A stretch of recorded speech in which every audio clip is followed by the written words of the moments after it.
Hey, how's it going everybody? Geargiaa here with a brand new discussion video. And really quickly before we get started with today's topic, I do want to reiterate that I have a Discord server. It's in the first comment down below. I pinned it and everything just to make sure no one misses that. If you want to talk anime, if you want to just talk to me period, feel free to click on that link and join the Discord server so we can go ahead and talk. You know, we have like 8 members right now, but I do want to get it to at least 10 to 12 right now. You know, that'd be great. And yeah, I mean, it's free and you can just literally do it from your web browser, so there's no downloads required. So yeah, so today's topic is Boku no Hero Academia is realistic, and here's why. And for me, as an anime watcher, as someone who watches a lot of shows, whether it be anime, whether it be TV shows, anything, I'm always watching shit. And one thing that I enjoy is when stuff is realistic. And Hero Academia, obviously hero powers are not realistic, right? But the way that they do it in is so realistic, and I just fucking love it, right? So first we get started with the main big point is that 80% of people have quirks and 20% of people do not have quirks. And I find that so realistic, right? In so many superhero society kind of movies or TV shows or anything like that, you always see that everybody has superpowers. And what more, everybody has superpowers that are good. You have like 1% of people who have really bad superpowers, but 100% of people have superpowers, and they're usually all good, very good, slightly, you know, average-ish, but they're never terrible. Now we move on to Hero Academia. Only 80% of people have quirks, and out of those 80% of people, not all of them are good, right? I just find that, like, honestly, such a major point, because when I first, like, when Hero Academia episode 1, season 1 first started, and I saw that, like, oh, 80% of, you know, society has a quirk or whatever.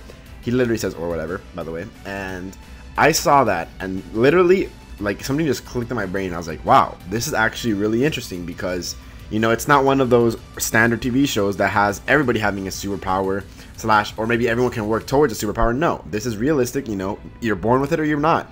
You can kind of see it as maybe not a superpower in real life, but maybe a good trait, right? You have intelligent people, you have really strong people, you have people who were born to, like, do calculus, you have people who were born to, like, skateboard, right?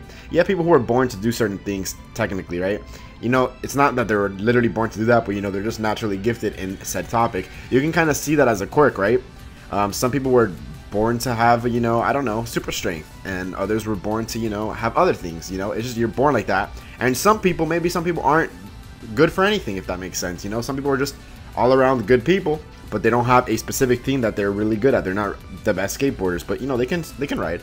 They're not the best at calculus, but, you know, they got B's in season class. You know, it's fine. They're not exceptionally great, but they did it, right? And then we move on to the quality of quirks, which is another very interesting thing. So we got people like Bakugo, Todoroki with really strong quirks, right? No drawback.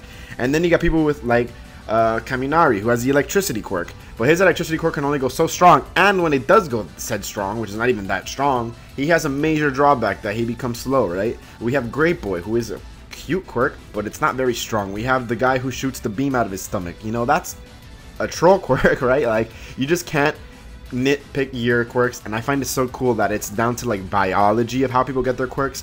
Like Todoroki. Todoroki's dad is fire. He, you know, went with a girl that has ice, and now his son has fire and ice. You know, I think that's very cool. I don't know how, you know, any other specific hand-me-downs work in this series, because I haven't read the manga and I'm sticking only to the anime for now. And yeah, so, but pretty much it comes down to biology, how their children get their powers, right? And I just find that so cool. Like, it's not, you know, a random lottery pick. You don't wake up and have, like, your parents, you know, both had super strength, and you wake up with Great Boy's ability. You know, you just, it has to do with genetics and your hand-me-downs, if that makes sense, and recessive and X trait, recessive traits, whatever, you know, dominant, etc. So I think that's crazy.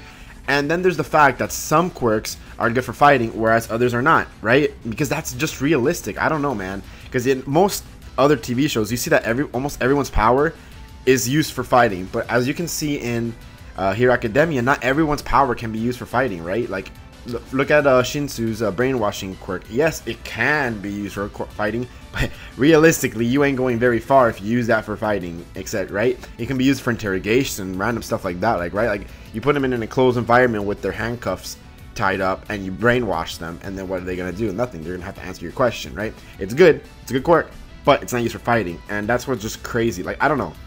Something about me just really wanted to reiterate how realistic Hero Academia is. And there's probably millions of other reasons.